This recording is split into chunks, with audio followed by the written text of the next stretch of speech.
வணக்கம்,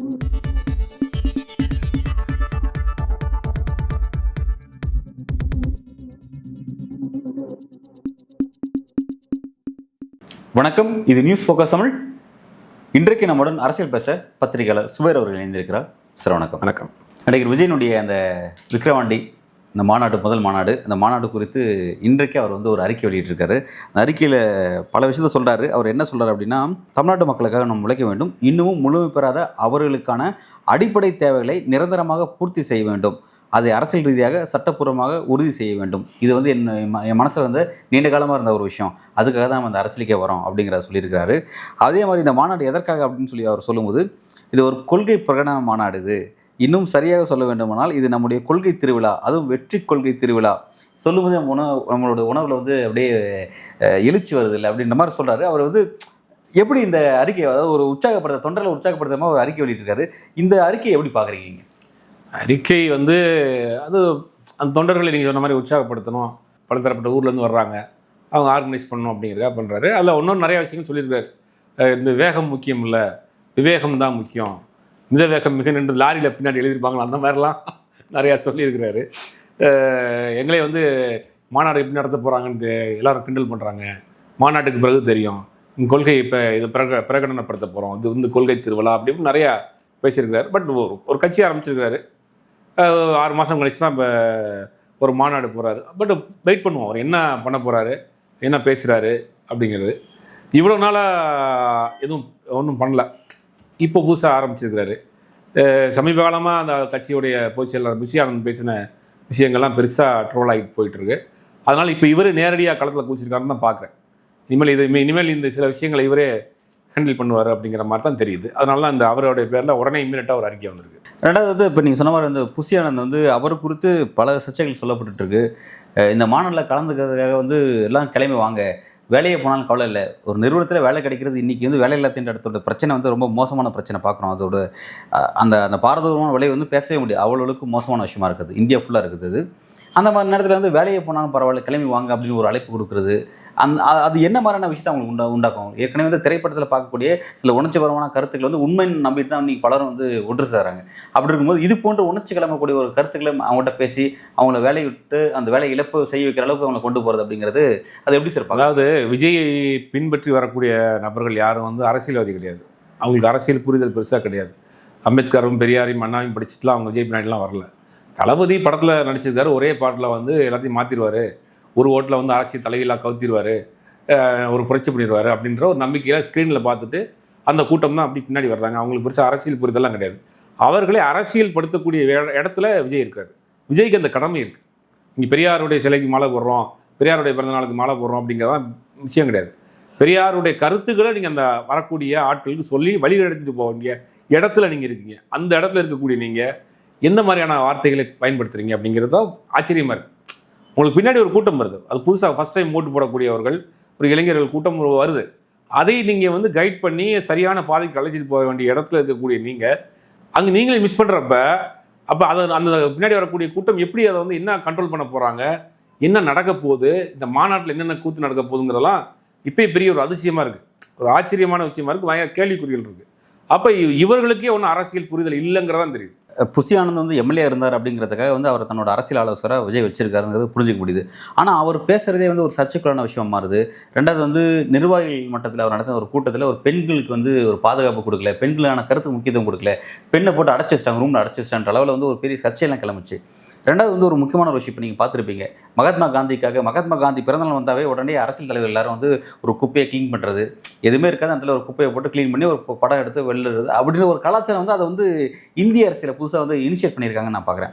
அது வந்து ஆட்சியில் இருந்த கட்சி இல்லை பெரிய தேசிய கட்சி செய்கிறது தான் ஓகே, புதுசாக வரக்கூடிய கட்சி கூட அதெல்லாம் செய்யுது. புஷி ஆனந்த் செய்கிறாரு. அவர் என்ன பண்ணுறாருன்னு பார்த்தீங்கன்னா, ஏற்கனவே ஓரமாக இருக்கிற குப்பையை திரும்ப அவரே அதை எடுத்து கீழே ஓரமாக இருக்குது, அதையே திரும்ப எடுத்து ஓரமாக கொண்டு போய் சேர்த்துற வேலையை செய்கிறாரு.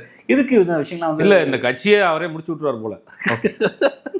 புஷி ஆனந்த் முடிச்சு விட்டுருவார் போல், அப்படி தான் தெரியுது. அவருடைய பேச்சுகள், செயல்பாடுகள், போராட்டத்தில் எல்லாம் இப்போ இது பண்ணுறது அவரே வந்து பார்க்குறப்ப, விஜய் ஏன் இவரை வந்து ஒரு கட்சி ஆரம்பிக்க போது ஒரு செட் ஆஃப் ஆட்களை கூட வச்சுருப்பாங்க. அந்த மாதிரி யாருமே இந்த கட்சியில் இல்லை. 2ஆம் கட்ட 3ஆம் கட்ட தலைவர்கள் யாரும் இல்லை, ப்ரெஸ் அட்டன் பண்ணக்கூடிய தலைவர்கள் பெருசாக யாரும் இல்லை. விஜய் மற்றும் இவர் 2 பேர் தான் ஒரு முகமாக இருக்கிறாங்க. விஜய் பேசுகிறதே இல்லை, இவர் தான் பேசுகிறாரு, இவர் பேசுகிறதும் இந்த மாதிரி கான்ட்ரவர்சியான விஷயமா தான் பேசுகிறாரு. அப்படிங்கும்போது இந்த கட்சி அடுத்தடுத்த நகர்வுகளை எப்படி நோக்கி போக போகுதுங்கிறது தெரியல. அது விஜய் இது நடவடிக்கை எடுப்பாரா, வேறு புது புது ஆட்களை சேர்க்குறாரா, என்ன பண்ண போகிறாருங்கிறது இனி காலம்தான் முடியும். இல்லை, ஏன்னா இப்போ அண்மையிலே புசி ஆனந்த் செஞ்ச சில விஷயங்கள்லாம் வந்து சமூக வலைத்தளத்தில் பேசக்கூட பொருளாக மாறுது. அது குறித்து நடிகர் விஜய் எந்த விதமான கருத்தும் தெரிவிக்கல. சரி, உங்களோட அரசியலை நீங்கள் மாநாட்டில் தான் பேச போகிறீங்க, உங்கள் கொள்கை என்னங்கிறது அங்கே சொல்ல போகிறீங்க, அது வரைக்கும் சைலண்டாக மெயின்டைன் பண்ணுறீங்க. ஆனால் உங்கள் கட்சியினுடைய அரசியல் முகமாக, உங்களுடைய அரசியல் முகமாக அறியப்படக்கூடிய நபர் அவர் செய்யக்கூடிய ஒரு தவறு, அவர் பேசக்கூடிய ஒரு தவறு, அது குறித்து கூட நீங்கள் கருத்து தெரிவிக்க மாட்டேங்க. இல்லைன்னா அதை எப்படி பார்க்குறது? இல்லை, அதுதான் விஜயினுடைய அரசியல். நாட்டில் நடக்கக்கூடியதையும் பேச மாட்டேன், தான் கட்சிக்குள் நடக்கிறதையும் பேச மாட்டேன். அப்படிங்கிற போது இவர் என்ன நினச்சிட்டு இருக்காரு, எதை நோக்கி அரசியல் பண்ண போகிறாரு அப்படிங்கிறது ஒரு மர்மமாகவே இருக்குது. எனக்கு தெரிஞ்சு இப்போ தமிழ்நாட்டை பொறுத்த வரைக்கும் விஜய், நான் ஆரம்பத்துலன்னு சொல்லிட்டு இருக்கேன், விஜய் வந்து ஒரு கூட்டம் பின்னாடி வந்து இயக்குறாங்க. அதாவது விஜயை வைத்து ஓட்டை ஸ்பாயில் பண்ணக்கூடிய, விஜயை ஸ்பாயிலராக தான் பயன்படுத்த போகிறாங்க. அதாவது இளைஞர்கள் ஓட்டு வந்து பிஜேபிக்கு எதிரான வாக்குகள் வந்து அந்த பக்கம் போயிடக்கூடாது, அது விஜயை வச்சு ஸ்பாயில் பண்ணக்கூடிய வேலையை பண்ணுறாங்க. விஜய்க்கே நல்லா தெரியும் இந்த முறை வந்து அதாவது சினிமாங்கிற ஒரு மைனாரிட்டி இன்ஸ்டிடியூஷன். அது இப்போ நிறைய இண்டஸ்ட்ரி இருக்க மாதிரி சினிமாங்கிறது ஒரு இண்டஸ்ட்ரி. அந்த இண்டஸ்ட்ரியில் நிறைய நடிகர்கள் இருக்காங்க, நிறைய நடிகர்கள் நிறைய ஃபேன் ஃபாலோவர்ஸ் இருக்காங்க. அப்படி ஒரு ஃபேன் ஃபாலோவர்ஸ் உள்ள ஒரு நடிகர் தான் விஜய். இப்போ அந்த வாக்காளர்கள் மட்டுமே வச்சு ஆட்சியை பிடிச்சிட முடியுமா அப்படிங்கிறது பெரிய கேள்விக்குறி. ஆனால் அது அவருக்கும் தெரியும். அப்படி இருந்து ஏன் கட்சி ஆரம்பிக்கிறாரு? இப்போ காமன் மேன் போய் எப்படி இவர் ரீச் பண்ண போகிறாரு? கட்சி ஆரம்பிக்கிற முன்னாடி விமர்சனங்கள் நிறையா வருது, ட்ரோல் நிறையா ஆகுது. அப்படிங்கும்போது எப்படி காமன் மேன் ஓட்டை வாங்க போகிறாரு இவர் அப்படிங்கிற எல்லாமே. அப்போ இந்த குறிப்பிட்ட வாக்குகளை ஸ்பாயில் பண்ணக்கூடிய ஸ்பாயிலராக தான் பயன்படுத்துகிறாங்க. அதனால தான் அவர் ரொம்ப கேர்லெஸ்ஸாக இருக்கிறாருங்கிறது என்னோட சந்தேகமாக இருக்குது. மாநாடு குறித்து பல செய்திகள் வந்துட்டுருக்கு. அந்த ஏற்பாடுகள், அங்கே வந்து அந்த அந்த விழாக்கோள் நிறுவுறது அப்படிங்கிற மாதிரியான சில ஏற்பாடுகள் நடந்துகிட்ருக்கு. அதில் விஜயும் கலந்துக்கிறார் அப்படிங்கிற மாதிரி சொல்லப்பட்டுருக்கு. பலரும் இப்போ வந்து மாநாடு கிளம்புறதுக்காக, என்னோட நண்பர்கள் முதற்கொண்டு பலரும் வந்து தெரிஞ்ச சர்க்கிள் எல்லாமே கிளம்புறோம் அப்படிங்கிற அளவுக்கு அதுக்கான இம்பார்ட்டன்ஸ் கொடுத்து இப்போ பேச ஆரம்பிச்சிட்டாங்க. எப்படி அந்த மாநாட்டோட எக்ஸ்பெக்டேஷன்ஸ் நீங்கள் எப்படி பார்க்குறீங்க? இல்லை, போக்கிரி விஜய், புலி விஜய், கோட்டு விஜய்லாம் நிறையா பார்க்கலாம் மாநாட்டில். அந்த கெட்டப்போட நிறைய இருப்பாங்க. அவங்களுடைய அந்த ஸ்டைல்லாம் பாட்டுக்கிட்டு நல்லா என்டர்டைன்மெண்ட் நல்லாயிருக்கும். இப்போ எது நினச்சி பார்க்குறப்பே ரொம்ப ஆச்சரியமாக இருக்குது. அன்றைக்கி நிறைய கண்டென்ட் இருக்கும். நீங்கள் தொடர்ந்து ஒரு 3-4 நாளைக்கு வீடியோ போடலாம். அந்த மாதிரி தான் இந்த மாநாடு இருக்கும். இது எப்படி, அது ஏன் இந்த சந்தேகம்லாம் வருது அப்படின்னா, புசி ஆனந்த் பேசுகிற பேச்சு, நீங்கள் வந்து வேலையை விட்டுருங்க, தளபதி பார்த்து வரையெல்லாம் கிளம்பி வாங்க அப்படின்ற மாதிரி அவரே ஒரு உற்சாகத்தில் பேசுகிறப்ப அந்த பின்னாடி வரக்கூடிய ஆட்கள் அந்த மாதிரி தான் செய்வாங்க. ஏற்கனவே ரஜினிகாந்த் கட்சி ஆரம்பித்து ஒரு வீட்டு முன்னாடி என்ன நடந்துச்சுன்னு பார்த்தோம். அதே மாதிரி தான் இங்கேயும் நடக்க போகுதுங்கிற மாதிரி தான் தெரியுது. இப்போ நிறைய கெட்டப்ஸ் நிறையா பார்க்கலாம். இப்போ போக்கிரி விஜய் அப்படிங்கிற மாதிரி நிறையா பாட்டு கிட்டு ஆட்டம் அப்படிங்கிற மாதிரி ஒரு நல்ல ஒரு என்டர்டெயின்மெண்ட்டாக இருக்கும். அது என்ன நடக்க போகுதுங்கிறத வெயிட் பண்ணி தான் பார்க்கணும். அதாவது வந்து ஓகே, எல்லாருமே அப்படி தான் வரப்போகிறாங்க. பட் அந்த விழா மேடையில் அவங்களுக்கான அரசியல் படுத்தப்படுதல் நிகழ்ச்சி இருக்கிறதுக்கான வாய்ப்பு இருக்கா, அல்லது அது எப்படி வந்துச்சோ அதே மாதிரி தான் கலையும் அப்படிங்கிற மாதிரி நீங்கள் பார்க்குறீங்க? என்ன மாதிரியான அரசியல் டேக் ஓவர் என்ன எடுத்துப்பா அப்படிங்கிற? அது அதிகமான கூட்டம் உள்ள ஒரு ஆடியோ லான்ச் தான். நேரு ஆடியோ லான்ச் நடக்க முடியாது. அதே மாதிரி இப்போ விக்கிரவாண்டி, களத்தூர், சாலையில் ஒரு பிரம்மாண்டமான ஒரு ஆடியோ லான்ச் நடக்க போகுது. அவ்வளோதான். பெருசாக கொள்கை கோட்பாடெலாம் சொல்ல போட்டார். யாரை எதிர்க்கிறோம், யாரை ஆதரிக்கிறோம், எந்த அரசியலை கையில் எடுக்கிறோங்கிறதெல்லாம் அவர் வந்து ஒன்றும் பேச மாட்டார். அடுத்த படம் இருக்குது, ஒன்று தேர்தலுக்கு நாள் இருக்குது. அப்படிங்கும்போது இந்த மாதிரியான மித வேகம் மிக நன்று, அதுக்கு பெண்ணை நம்பி போகாதே, கண்ணை நம்பி இந்த மாதிரியான 4 வசனங்களை பேசிட்டு இறங்கி போகிற வழியை பெருசாக வந்து நாங்கள் வந்து கொள்கை ரீதியாக நான் என்ன செய்ய போகிறோம், நாட்டில் இன்றைக்கி என்னென்ன பிரச்சனை, முக்கியமான பிரச்சனையாக இருக்குது, தமிழ்நாட்டில் என்ன பிரச்சனை இருக்குது, அதை எதை எதிர்க்க போகிறோம், எதை ஆதரிக்க போகிறோம், நாங்கள் வந்தால் என்னென்ன செய்ய போகிறோம், அதுக்கு என்னென்ன மாதிரியான ஒரு அஜெண்டாஸ் வச்சுருக்கோம் அப்படிங்கிற மாதிரி பெருசாக கிடையாது. இப்போ நாம் தமிழர் நீங்கள் எடுத்துக்கிட்டிங்கன்னா அவர் ஒரே ஒருத்தர் தான். அவர் சொன்ன ஒரு கோட்பாடு, அவர் சொன்ன ஒரு தத்துவம், அவர் சொல்கிற ஒரு அரசியல், அதை நம்பி ஒரு கூட்டம் வந்துச்சு. அது மாதிரி கூட இங்கே இல்லையே. இப்போ அவர் சினிமா கவர்ச்சியை மட்டும் நம்பி ஒரு கட்சி ஆரம்பிச்சிருக்காரு. இதை நம்பி ஒரு கூட்டம் வந்திருக்கு. இதை எப்படி நடத்தி கொண்டு போகிறாரு? இப்போ நாம் தமிழர் நிர்வாகிகள் நீங்கள் பேசுகிறீங்கன்னா பல அரசியல் பேசுவாங்க. உலக அரசியலை விவாதத்துக்கு கூப்பிட்டு உட்கார வச்சிங்கன்னா உலக அரசியல் சேகுவாராவிலேருந்து இன்றைக்கி இருக்கிற மார்க்ஸ் வரைக்கும் எல்லாத்தையும் படித்து வச்சுருப்பாங்க. ஏன்னா அப்படி ஒரு வழிகாட்டுதல் கொண்டு போகிறாங்க. இவங்களை கூப்பிட்டு வச்சு நீங்கள் என்ன கேட்பீங்க? கூப்பிட்டு வச்சிங்கன்னா போக்கிலேருந்து 2 பாட்டு பாடுவார், புலியிலேருந்து 2 பாட்டு பாடுவார். வேறு என்ன செய்வீங்க? உதாரணத்துக்கு எடுத்துக்கிட்டீங்க, இப்போ நீங்கள் நாம் தமிழர் கட்சி நம்ம வந்து கூப்பிட்டு நிர்வாகிகளை கூப்பிட்றீங்க, கூப்பிட்டு பேசுகிறீங்கன்னா மார்க்ஸ் பற்றி பேசுவாங்க, வந்து உலக அரசியலை பற்றி பேசுவாங்க, இந்திய அரசியலை பற்றி பேசுவாங்க, இந்த மாதிரியான விஷயங்கள் வச்சாங்க. இப்போ நீங்கள் நாம் தமிழர் தாவேகா கட்சி நிர்வாகிகளை கூட்டு வச்சா என்ன பேசுவாங்க? ஏன் சார் திரும்ப திரும்ப வந்து நாம் தமிழர் தாவேக்கு ஒப்பிட்டே இருக்கீங்க? சீமான் விஜய் ஏன் இந்த ஒப்பீடு பண்ணிட்டே இருக்கீங்க? ஒப்பீடு பேர் ரெண்டும் ஒரே சப்ஸ்கிரைபர் தான் 2 பேருக்கும். புரியல. 2 பேருமே அவர் வந்து இவருடைய எழுச்சிமிகு டான்ஸை கேட்டு கட்சிக்கு வந்தவங்க. ஓகே. டான்ஸ் அந்த படத்தை பார்த்து இவருடைய பேச்சை கேட்டு கட்சிக்கு வந்தவங்க. ஓகே. 2 பேருமே ஃபேன்ஸ் கூட்டம் தான். ஓகே. 2 பேரும் யதார்த்த அரசியல் இல்லை அப்படிங்கிறீங்க. அது ஒரு கல அரசியலேருந்து வரல. ஆமா, ஓகே. தத்துவ ரீதியாக யாரும் வந்து வரல. சீமான் அவர்களுடைய அந்த எழுச்சிமிக பேச்சை கேட்டு நாளைக்கு ஆட்சிக்கு வந்தால் எல்லாரும் கவர்மெண்ட் ஜாப்பு, மாடு மேய்க்கிறோம், அரசு வேலை, பாலை வந்து நமக்கு ஹெலிகாப்டர்ல ஊத்த போறோம் அப்படிங்கிறப்ப ஐயோ பெருசா இருக்கே, கனவுகள் பெருசா இருக்குன்னு.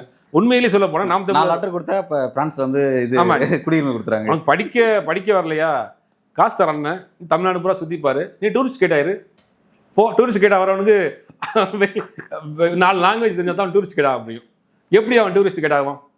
அண்ணன் சொல்கிறார் ஒரு வீடியோவில், அவனுக்கு படிப்பு இல்லையா, அண்ணன்ட்ட வா, நான் காசு தரேன், ஊட்டி கொடைக்கெல்லாம் சுற்றிப்பாரு, சுற்றி பார்த்துட்டு நீ வந்து அவனை வந்து டூரிஸ்ட் கைட் ஆக்கி விட்றேன். வெளிநாட்டிலேருந்து வரவனுக்கு வெளிநாட்டிலேருந்து வரவனுக்கு தமிழ் தெரியுமா, அப்போ அவனுக்கு 4 லாங்குவேஜ் இருந்தால் தான் அவன் டூரிஸ்ட் கைட் ஆக முடியும் அப்படின்னு சொல்கிறப்ப அவனுக்கு வந்து ஒரு உற்சாகம் இருக்குது. படிப்பு வராதவனுக்கு கூட உற்சாகமாக இருக்கும். ஆயிட்டு ஓகே, நம்ம அண்ணன் ஆட்சிக்கு வந்தாருன்னா நம்ம வந்து டூரிஸ்ட் கைடாக போயிடலாம் அப்படின்ற மாதிரி. இப்போ மாடு மேய்ச்சிட்டு இருக்கவங்களாம் நம்ம அண்ணன் ஆட்சிக்கு வந்தால் நம்ம வந்து கவர்மெண்ட் ஸ்டாஃப் ஆயிடலாம், பால் ஊற்றுறவங்களாம் ஹெலிகாப்டரில் போகலாம் அப்படிங்கிற ஒரு கனவு இருக்கு இல்லையா, அதை நம்பி ஒரு கூட்டம் படுறாங்க. அது நடக்குமா நடக்காதுங்கிறது விவாதம் வேற விஷயம்.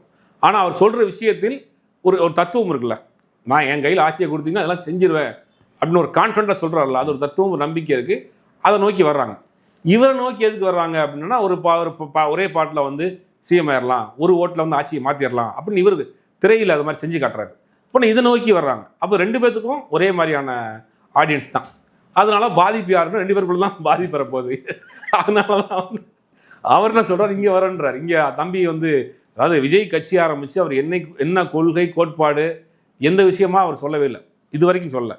ஆனால் நான் சீமான் என்ன சொல்கிறாரு, தம்பி ஆதரிக்கிறேன், தம்பி என் கூட வரணும், நான் தான் அண்ணன். சரி, அவர் என்ன கொள்கைனே தெரியல. அவர் படான்னு வந்து நான் வந்து திராவிட கொள்கை ஏற்றுக்கிறேன், திராவிட வழியில் தான் போகிறேன்னா ஒத்துக்கிறார் அவர். அப்போ அவர் கொள்கை சொல்கிறதுக்கு முன்னாடியே கூட்டணிக்கு நான் தயார், நான் இது வரைக்கும் கூட்டணியை வச்சுக்கிற மாட்டேன்னு சொன்னவர் கூட்டணியை விட்டு இறங்கி வந்துடுறாரு. கொள்கை சொல்லாதவர்களோட நான் கூட போய் சேர்றேன்றாரு. அப்படிங்கும் போது அந்த வாக்குகள் இங்கேருந்து பிரிங்கிறது அவர் கரெக்டாக கெஸ் பண்ணிட்டார். அதனால தான் அவர் அங்கே கூப்பிட்றாரு. ஆனால் போட்டின்னு பார்த்தீங்கன்னா நாம் தமிழர் தாவேகா தான் பெரிய போட்டியாக இருக்கும். அது வேறு மாதிரியான ஒரு போட்டியாக இருக்கும், இது வேறு மாதிரியான போட்டியாக இருக்கும். Right sir. இப்போ வந்து விஜயை பற்றி அவர் வந்து ஒரு கொள்கை என்ன, அவருடைய கோட்பாடுன்னு சொல்லி அவர் கேட்டு நம்ம வந்து ஒரு ஸ்ட்ரெஸ் பண்ணல, அவர் மாநாட்டில் சொல்லிட்டு வெயிட் பண்ணுறோம். ஆனால் அரசியல் நோக்கி அவர் எந்த விதமான அப்டேட்டும் கொடுக்காம 69வது படத்துக்கான அப்டேட் என்ன, அப்போ யார் என் கூட நடிக்க போகிறா, எந்த ஹீரோ நடிக்க போகிறா, என்ன பண்ண போகிறா அப்படின்னு அந்த அப்டேட் சீனிவாசன் அப்டேட் கொடுத்துருக்காரு. அரசியல் சார்ந்த அப்டேட்டுங்கிறது வேக்கண்ட்டாக இருக்குது. இது எப்படி பார்க்கலாம்? ஒன்றும் நடிச்சுட்டு தான் இருக்காரு, ஒன்றும் நடிகராக தானே இருக்காரு, ஒன்றும் அதுலேருந்து முழுவதுமாக ரிட்டையர்ட் ஆகலைல்ல. இப்போ லெட்டர் இப்போ தான் போட்டிருக்கிறாரு. 3 மாதம் கிரேஸ் ஸ்பீடில் இருக்கிற மாதிரி இப்போ வந்து இந்த படத்தோட முடிச்சுக்கிறேன்னு சொல்லி வேலையை விட்டு போகிறேன்னு ரிசைன் பண்ணுற லெட்டர் போடுற மாதிரி போட்டார். ஐடிஎம்ல லெட்டர் போடுற மாதிரி இந்த படத்தோட போகிறேன் அப்படின்னு லெட்டர் போட்டிருக்கிறாரு. இனி அடுத்து தான் முழு நேரம் அரசியல் அனுப்புறது தான் வந்து உங்களுக்கு அரசியல் பேசுவார். இப்போ சிறையில் அடுத்த படத்துக்கு யாராக இருக்குது, ஸ்டார் காஸ்ட்டு சிறையில் இருக்காங்களா, மஞ்சு வாரியார் இருக்கிறாங்களா, யார் ஆர்டிஸ்ட் இருக்காங்கிற அந்த அப்டேட் தான். காலைல கூட அங்கே வந்து கட்சியினுடைய மாநாட்டுக்கு அந்த கொடிநாட்டு விழா நடந்திருக்கு. இவர் இங்கே பூஜையில் இருக்கார். இந்த படத்தோட 2 பூஜை தான், ஒன்று மாநாட்டு பூஜை, ஒன்று பட பூஜை.